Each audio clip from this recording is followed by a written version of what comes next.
Walang bawal na mosyon. Ito ang binigyan diin ni Senate President Francis Chis Escudero sa usapin kaugnay ng mga proseso sa impeachment trial ni Vice President Sara Duterte. Partikular ito kung may tatayong senator judge upang magmosyon na i-dismiss o ipawalang bisa ang kaso. Yun ang problema ko sa maraming nagsasabi ng kung ano-ano eh. Asan ba yung rule?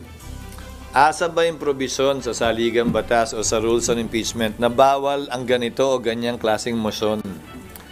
Hindi mo naman pwedeng pigilan ito dahil collegial body ang Senado bilang impeachment court. Dagdag pa ng senador, kapag may magmosyon at may tumutol o nag-object ay pagbobotohan ito. Yes, always by simple majority. Ang hindi lamang required ng simple majority, 2/3 ang kailangan kapag magbobotohan na to acquit or convict. Nilinaw din ni Escudero na maaaring may magmosyon na wag nang magsagawa ng paglilitis o trial at i-convict na agad ang pangalawang pangulo. Bagaman hindi siya boboto para rito, hindi niya anya mapipigilan na mangyari ito. Gayunman, nilinaw ng presiding officer na pwede lang anyang talakayin ang mga usaping ito kapag nag-resume ang impeachment court.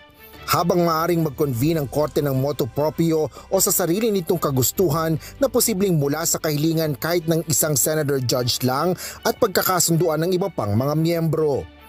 Asher Cadapan Jr., UNTV News and Rescue.